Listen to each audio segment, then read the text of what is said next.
23rd, June, 1943. A railway carriage rattling south through Vichy, France. The woman sits by the window, needles clicking rhythmically, pale blue wool forming intricate patterns between her fingers.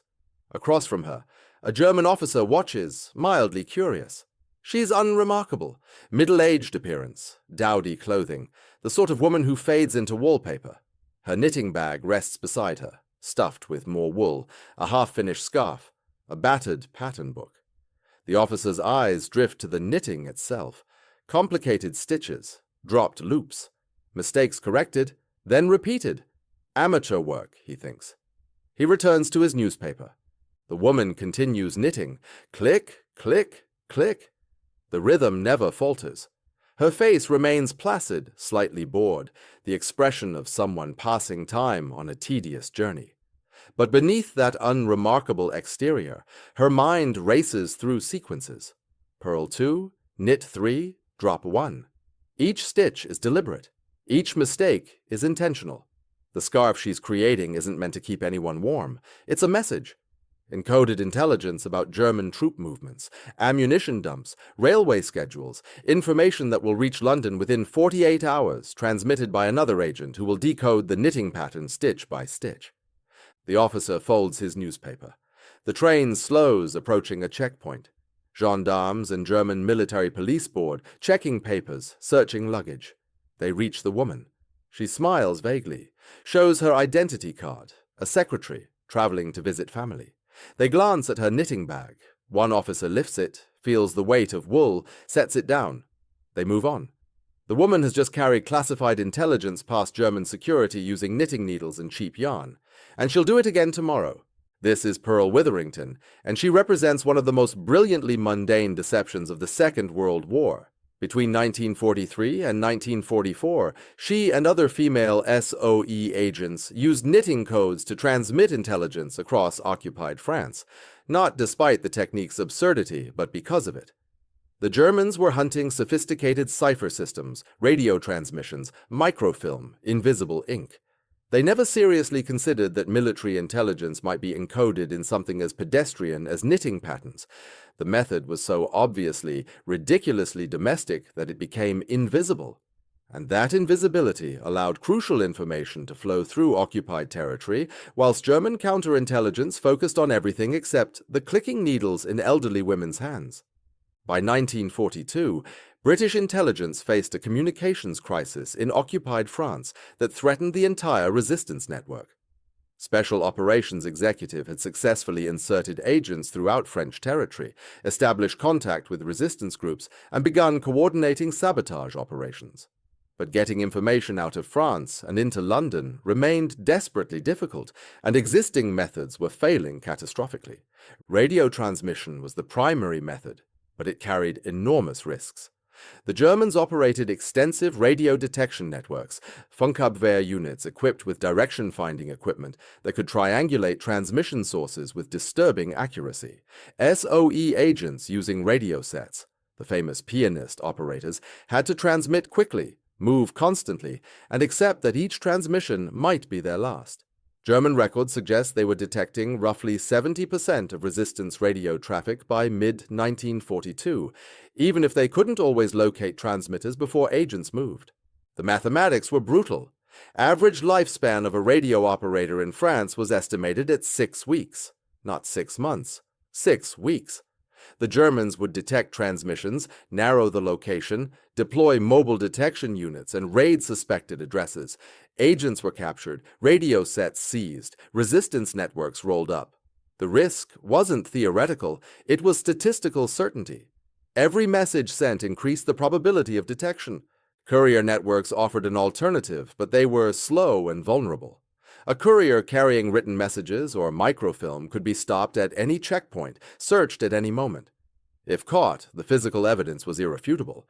The courier faced execution, the network faced compromise. Journey times from southern France to neutral territory could exceed a week, making intelligence perishable.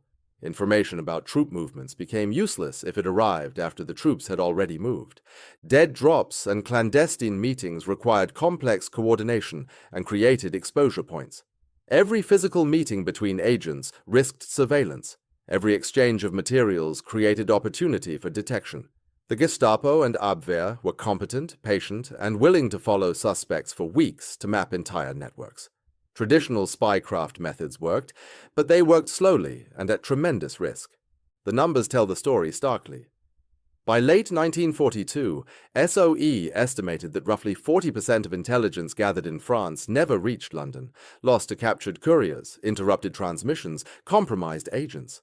Another 30% arrived too late to be actionable. Resistance networks were gathering excellent intelligence about German dispositions, but the intelligence wasn't reaching decision-makers in time to matter. Britain needed a method that was secure, reliable, and so unremarkable that German security wouldn't recognize it as espionage. The solution needed to be something so mundane that it could pass through checkpoints without raising the slightest suspicion. The answer emerged not from cryptographic departments or technical services, but from observation of occupied life. At SOE's training facilities in Beaulieu, Hampshire, instructors noticed that female agents frequently carried knitting as part of their cover identity. Women in occupied Europe knitted constantly, making clothes, repairing garments, passing time during curfews. It was ubiquitous, gender-coded, and beneath German attention. Male officers rarely examined knitting closely. It was women's work, tedious and unthreatening.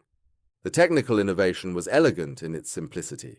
SOE cryptographers, working with female agents who actually knew how to knit, developed a system where knitting patterns could encode messages. The principle resembled Morse code, but instead of dots and dashes, it used different stitch types. A knit stitch might represent one binary value, a purl stitch another. Drop stitches, color changes, pattern variations, all could carry meaning to someone who knew the key. The system wasn't sophisticated by cryptographic standards. It couldn't transmit complex tactical information or lengthy reports, but it could convey crucial data: numbers of troops, locations of dumps, movement schedules, identification of targets. A scarf might encode battalion strength, approximately 600, departing Limoges, 25th June, rail transport, destination unknown, 3 ammunition wagons. That information, transmitted via radio, would require minutes of dangerous broadcast time. Encoded in knitting, it could be carried openly through checkpoints. The encoding process required careful planning.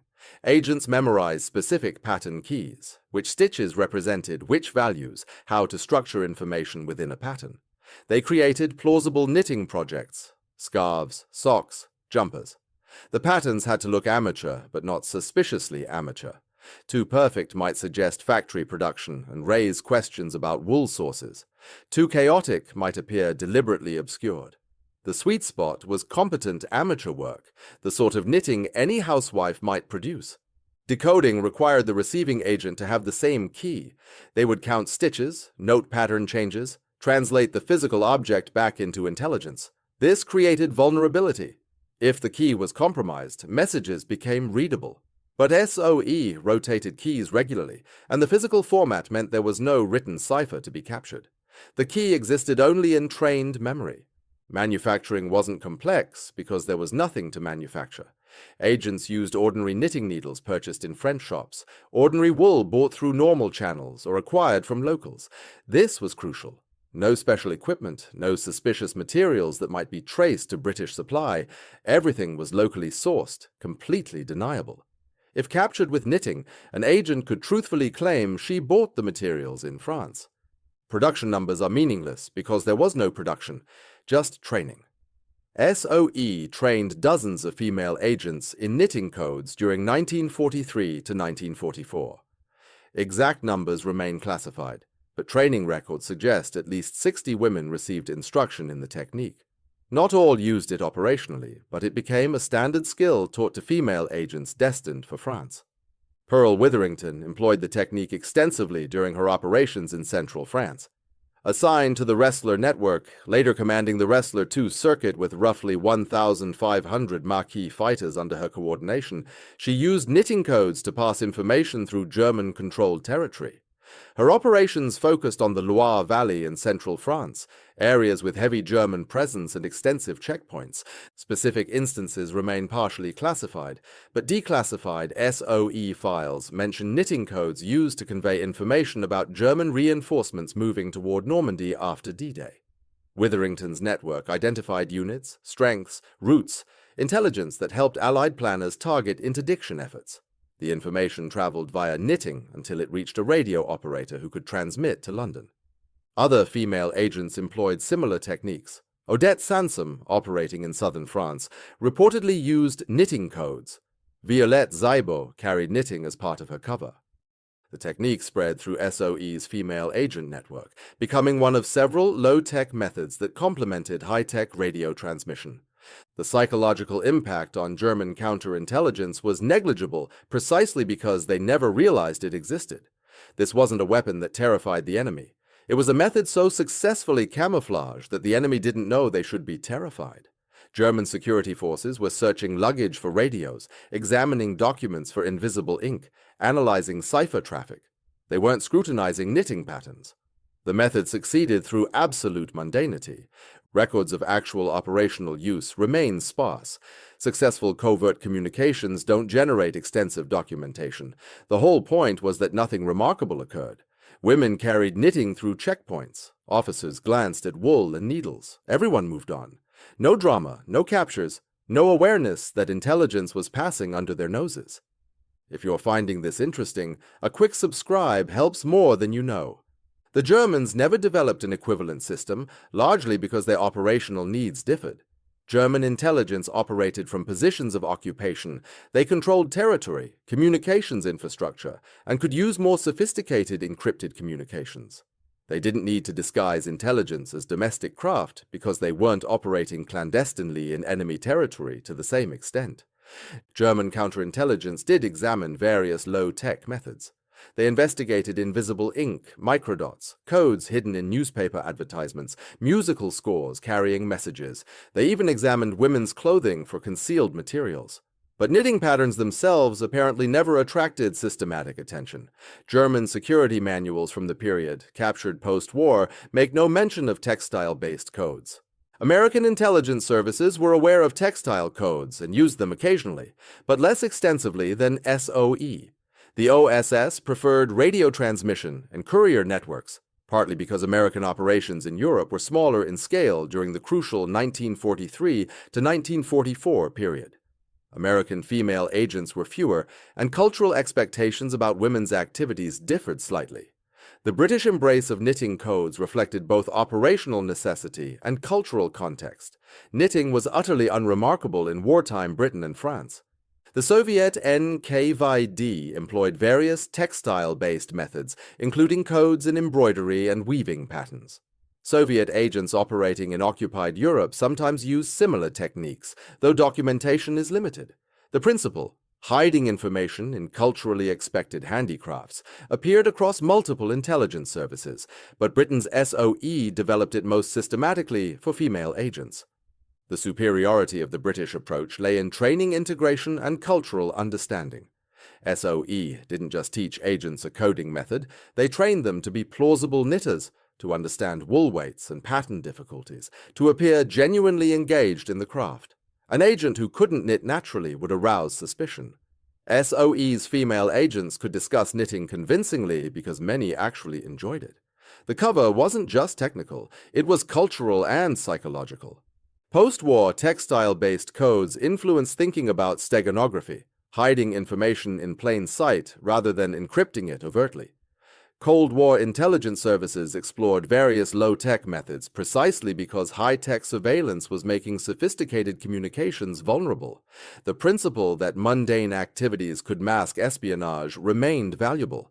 The actual historical impact is difficult to quantify precisely. How much intelligence reached London via knitting codes versus other methods?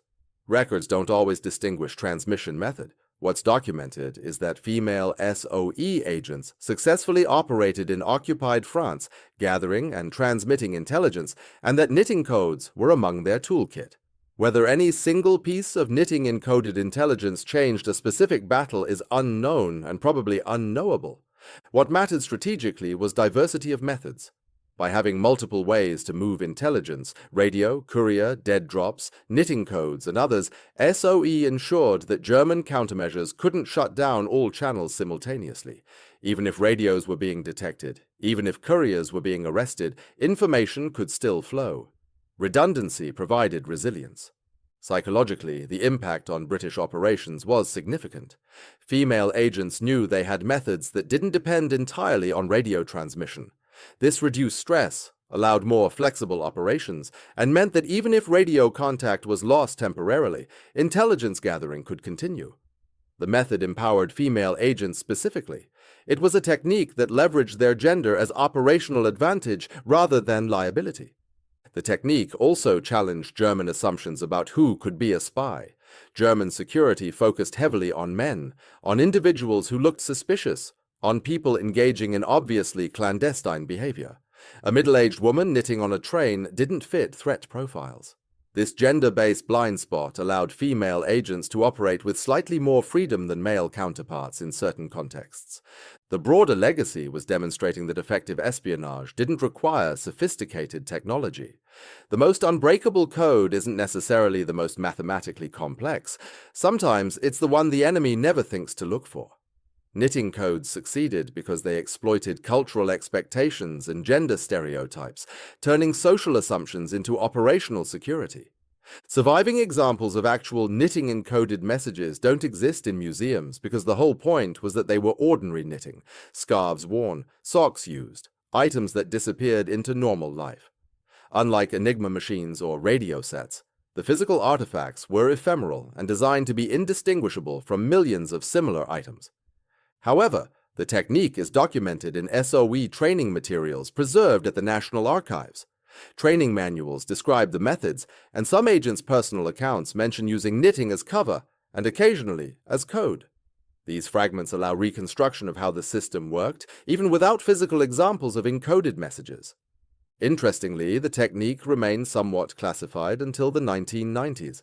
British intelligence apparently considered that textile-based codes might retain operational value in certain contexts.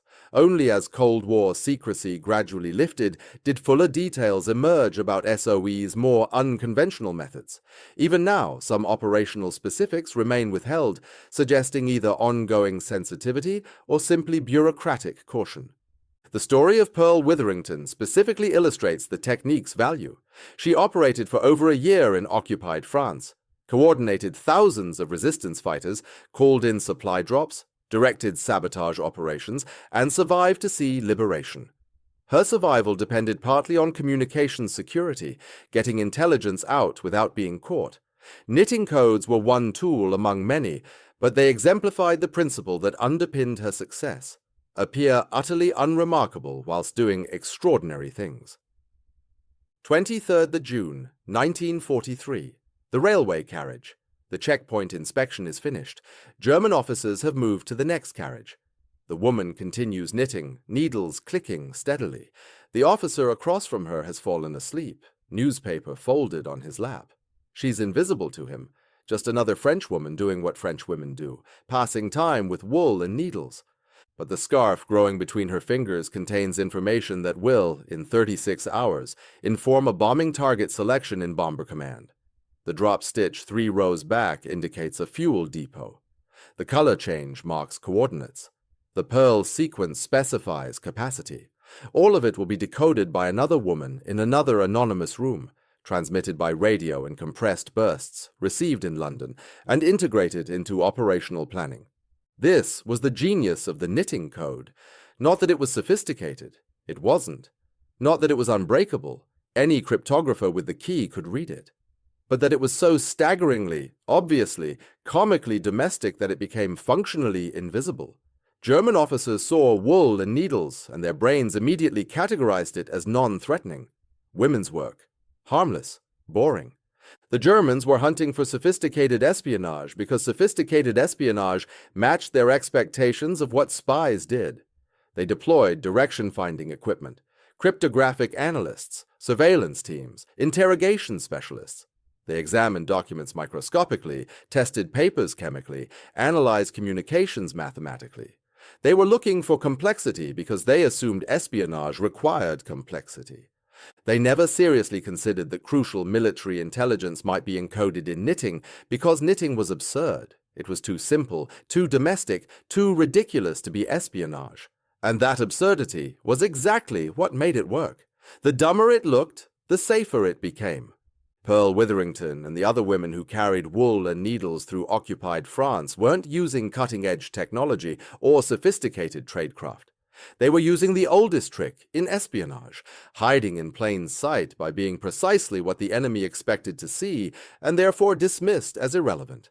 They encoded secrets in stitches and walked past German security carrying classified intelligence disguised as amateur handicraft.